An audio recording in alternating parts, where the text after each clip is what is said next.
Hi friends, this is Vikramaditya and welcome to my channel. పసిపిల్లల్ని 50 అడుగుల పైనుంచి కిందకి పడేసే ఆచారం నుంచి వందల కొద్ది అడవి కంట చీమల చేత కనిపించుకునే ఆచారం వరకు ప్రపంచంలో ఉన్న టాప్ 10 స్ట్రేంజ్ ట్రెడిషన్స్ ఏంటో మీరు తెలుసుకోవాలనుకుంటున్నారా? Then let's start this episode. But one condition, నేను ఈ రోజు మీకు చెప్పే ఈ టాప్ 10 లిస్ట్ మీకు ఇన్ఫర్మేటివ్ గా అనిపిస్తే మీరు ఖచ్చితంగా నా యూట్యూబ్ ఛానల్ ని సబ్స్క్రైబ్ చేయాలి. That's the deal. ఓకే, మన సంక్రాంతికి కోడి పందాలు, ఊర్లో జరిగే జాతరలో వేసే రికార్డింగ్ డాన్సులు బ్యాన్ చేయాలని చాలా మంది ఆరాటపడుతున్నారు. కానీ ఈ ప్రపంచంలో మన ఊహకందని వింత ఆచారాలు ఎన్నో ఉన్నాయి. అవేంటో తెలుసుకుందామా? నెంబర్ 10, స్కారిఫికేషన్. వెస్ట్ ఆఫ్రికాలో బెనిన్ ప్రాంతంలో బెట్టిమేరిబే అనే తెగకు చెందిన గిరిజనుల్ని మనం చూడగానే గుర్తుపట్టగలం. అది ఎలాగంటే, అక్కడ చిన్నపిల్లలకి ముఖం మీద, పెద్దవాళ్ళకి పొట్ట మీద స్కార్స్ ఉంటాయి. ఇవి కత్తితో వేసిన డిజైన్స్. ఈ ప్రాసెస్ నే స్కారిఫికేషన్ అంటారు. చిన్నపిల్లలు తమ తల్లి దగ్గర పాలు తాగడం మానేయగానే ఈ ప్రాసెస్ కి రెడీ చేస్తారు. 30 నిమిషాల పాటు ఆ పిల్లల ముఖం మీద కత్తితో స్కిన్ ని కట్ చేస్తారు. అలాగే మగవాళ్ళకి పెళ్లికి ముందు గంట సేపు పాటు వాళ్ళ అబ్డామిన్ మీద ఈ డిజైన్స్ వేస్తారు. నేనైతే పెళ్లి చేసుకోవడం మానేస్తాను, కానీ ఇలాంటి ఘాట్లు మాత్రం నా వల్ల కాదు. Number 9, bullet ant ritual. Amazon లో సెటైర్ మావా ట్రైబ్ కు చెందిన గిరిజనులకు ఉన్న ఆచారమే ప్రపంచంలో మోస్ట్ పెయిన్ఫుల్ ట్రెడిషన్. అక్కడ పెళ్లికి ముందు మగవాళ్ళకి ఒక టెస్ట్ పెడతారు. అదేంటంటే, 2 స్పెషల్ గా డిజైన్ చేసిన గ్లౌస్ లో వందల కొద్ది బుల్లెట్ యాంట్స్ నింపుతారు. ఈ చీమలకి బుల్లెట్ యాంట్స్ అనే పేరు ఎందుకు వచ్చిందంటే, ఒక్కసారి గన్తో షూట్ చేస్తే ఆ బుల్లెట్ మన శరీరానికి తగిలినప్పుడు ఎంత పెయిన్ వస్తుందో అంతే పెయిన్ ఈ చీమ కుట్టినప్పుడు కూడా వస్తుంది. ఈ చీమలున్న గ్లౌస్ లో అక్కడ మగవాళ్ళు 10 నిమిషాల పాటు వాళ్ళ చేతులు ఉంచాలి. ఇలా ఒకే రోజు 20 సార్లు చేయాలి. ఇలా ఎందుకు చేస్తున్నారు అని ఆలోచిస్తే, ఈ చీమల బాధను తట్టుకోగలిగిన వాడు రేపు పెళ్ళైన తర్వాత పెళ్ళం పెట్టే బాధల్ని సునాయాసంగా తట్టుకోగలడు అని అర్థమైంది. Number 8, ash eating. అమెజాన్ లో యానోమామి తెగకి చెందిన గిరిజనుల వాళ్ళు ఎవరైనా చనిపోతే వాళ్ళని కర్రలతో కాల్చేస్తారు. ఇందులో స్పెషాలిటీ ఏంటంటే, వాళ్ళ బాడీ కాల్చేసిన తర్వాత వాళ్ళ బోన్స్ ని క్రష్ చేసి వాటితో సూప్ చేసుకొని ఆ అడవిలో వాళ్ళందరూ తాగేస్తారు. మేబీ వాళ్ళ పిల్లలకి స్వీట్ కార్న్ సూప్ లాగా grand mother soup, grand father soup అని ఇస్తారేమో.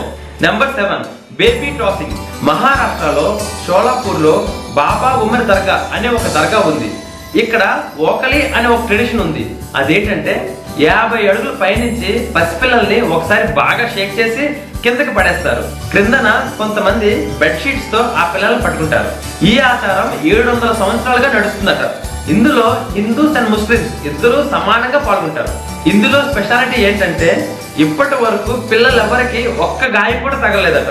ఇలా పిల్లల్ని పడేస్తే వాళ్ళ కుటుంబానికి ఆరోగ్యం, ఆనందం, ఐశ్వర్యం కలిసి వస్తాయని వాళ్ళ నమ్మకం. ఫ్రెండ్స్, ఒక మోస్ట్ ఇంట్రెస్టింగ్ కథ చదివితే చాలు అది ఒక మంచి జీవితాన్నే మార్చేస్తుందంటే మీరు నమ్ముతారా? కేవలం ఆ కథ మీ పిల్లలకి చదివి వినిపిస్తే చాలు వాళ్ళ జీవితానికి కావాల్సిన విలువలు నేర్చుకుంటారు అంటే మీరు నమ్ముతారా? మీరు జీవితంలో అనుభవిస్తున్నా లేక రాబోతున్నా ఎలాంటి సమస్యకైనా పరిష్కారం ఒక కథ చదివితే చాలు మీకు దొరుకుతుంది అంటే మీరు నమ్ముతారా? Yes, it's possible only with the greatest epic ever told in the history of mankind. It's the Mahabharata. ఈ కథ ఒక సూపర్ హిట్ మూవీ కన్నా 100 రెట్లు గొప్పగా ఉంటుంది. It's a challenge. విక్రమాదిత్య మాటలో రాసిన మహాభారతం పూర్తి కథ 2 భాగాలలో పుస్తకం ఇంకా ఈబుక్ రూపంలో అమెజాన్ ఇంకా 43 ఆన్లైన్ స్టోర్స్ లో దొరుకుతుంది. ఈ పుస్తకం ప్రపంచవ్యాప్తంగా 54 భాషల్లో దొరుకుతుంది. లింక్స్ ఈ వీడియో కింద డిస్క్రిప్షన్ లో ఇచ్చాను. వెంటనే ఆర్డర్ చేయండి. ఎందుకంటే ఇది కేవలం ఒక పుస్తకం మాత్రమే కాదు, ఇది నీ జీవితానికి కావాల్సిన గ్రంథాలయం. Number 6, braid kidnapping. యూరోప్ కి చెందిన రొమానియా జిప్సీస్ కి ఒక స్ట్రేంజ్ ట్రెడిషన్ ఉంది. అదేమిటంటే, మనకి ఎవరైనా అమ్మాయి నచ్చితే ఆ అమ్మాయిని కిడ్నాప్ చేసి 3 రోజుల పాటు మన దగ్గర ఉంచగలిగితే నెక్స్ట్ డే అఫీషియల్ గా ఆ అమ్మాయి మన వైఫ్ అయిపోతుంది. దీన్నే బ్రైడ్ కిడ్నాపింగ్ అంటారు. ఎస్, ఇది నిజం. ఇప్పటికీ కూడా some parts of Europe and ఆఫ్రికాలో ఈ ట్రెడిషన్ ఉంది. ఇలా భార్య అయిన తర్వాత తనకి ఇష్టం ఉన్నా లేకపోయినా తనని కిడ్నాప్ చేసిన వాడిని ప్రేమించడం మొదలు పెట్టాల్సిందే. This is real barbarism. Number 5, Phuket vegetarian festival. చైనాలో ఫుకెట్ అనే ప్రాంతంలో ప్రతి సంవత్సరం అక్టోబర్ లో 9 ఎంపరర్ గాడ్ ఫెస్టివల్ అనే ఒక పండుగ జరుగుతుంది. దీనిని ఫుకెట్ వెజిటేరియన్ ఫెస్టివల్ అంటారు. ఇది నాన్ వెజిటేరియన్ వద్దంటూ చేసే పండుగ. ఈ పండుగ స్పెషాలిటీ పియర్సింగ్. అంటే చిన్న పెద్ద, ఆడ మగ తేడా లేకుండా వాళ్ళ బుగ్గల్లో శూలాలు గుర్తు చేసుకుంటారు. శూలాలు అంటే ఇంత ఇంత కాదు, ఇంత. ఇలా చేస్తే దేవుడు వాళ్ళకి రోగాలు రాకుండా చూస్తాడని వాళ్ళ నమ్మకం. Number 4 long neck coil. Thailand లో పెడెంగ్ తెగకి చెందిన ట్రైబ్సే ప్రపంచంలో పొడుగైన మెడ ఉన్నవాళ్ళు. వీరు చిన్నప్పటి నుంచి వాళ్ళ మెడని పొడుగుగా చేసుకోవడానికి వాళ్ళ మెడ చుట్టూ బ్రాస్ కాయిల్స్ చుట్టుకుంటారు. ఎవరికైతే పొడుగైన మెడ ఉంటుందో వాళ్ళ కుటుంబానికి ఆరోగ్యం, ఐశ్వర్యం కలిసి వస్తుందని వాళ్ళ నమ్మకం. నిజానికి ఇలా చేసినప్పటికీ వాళ్ళ మెడలు పొడుగుగా అవ్వవు. వాళ్ళ కాలర్ బోన్ లోపలికి ప్రెస్ అయ్యి మెడ పొడుగుగా ఉన్న ఇల్యూజన్ మనకిస్తుంది. పొడుగైన మెడ ఉన్న అమ్మాయికి అక్కడ డిమాండ్ ఎక్కువ. Number 3 Toraja funeral rituals. ఇండోనేషియాలో టొరాజా తెగకి చెందిన వాళ్ళకి చనిపోయిన వాళ్ళంటే అమితమైన గౌరవం. కానీ వాళ్ళు చాలా పేదవాళ్ళు. సొంత వాళ్ళు ఎవరైనా చనిపోయిన తర్వాత వాళ్ళని సమాధి చేయడానికి కావాల్సిన డబ్బులు వాళ్ళ దగ్గర ఉండవు. వన్స్ కావాల్సినంత డబ్బు సమకూరిన తర్వాత ఆ కఫిన్స్ నుంచి వీరిని బయటకు తీసి నీట్ గా రెడీ చేసి వారి కోసం సిద్ధపరిచిన సమాధి దగ్గరికి వీరిని నడిపించుకుంటూ తీసుకెళ్తారు. సో ఇదేనేమో చనిపోయిన తర్వాత కూడా జీవించడం అంటే.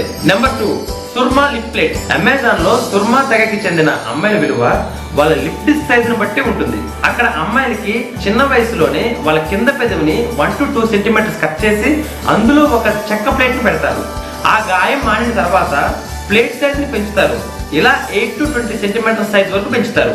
ఎంత పెద్ద లిప్ డిస్క్ ఉంటే అంత కట్నం మగవాళ్ళు ఆడవాళ్ళకి ఇస్తారు. For example 20 centimetre diameter lip disc ఉన్న అమ్మాయికి 100 ఆవుల్ని కట్నంగా ఇస్తారు. లిప్ డిస్క్ పెడితే పెట్టారు కానీ అమ్మాయిలకి అబ్బాయిలకి కట్నం ఇచ్చే బాధ తప్పింది.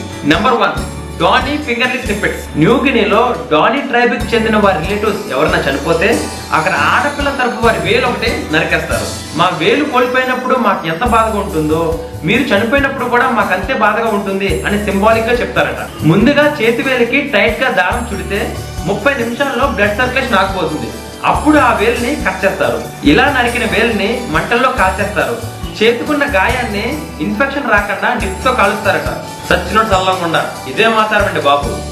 మన రాష్ట్రంలో అయితే ఒంట్లో ఓపుకుంటే ఉపవాసం ఉంటాం, జోబులో డబ్బులుంటే బిర్యానీ తిని బొబ్బుంటాం. అంతేగాని ఖచ్చితంగా మన శరీరాన్ని కష్టపెట్టాలి అనే ఆచారాలు మనకు లేవు. Thank God.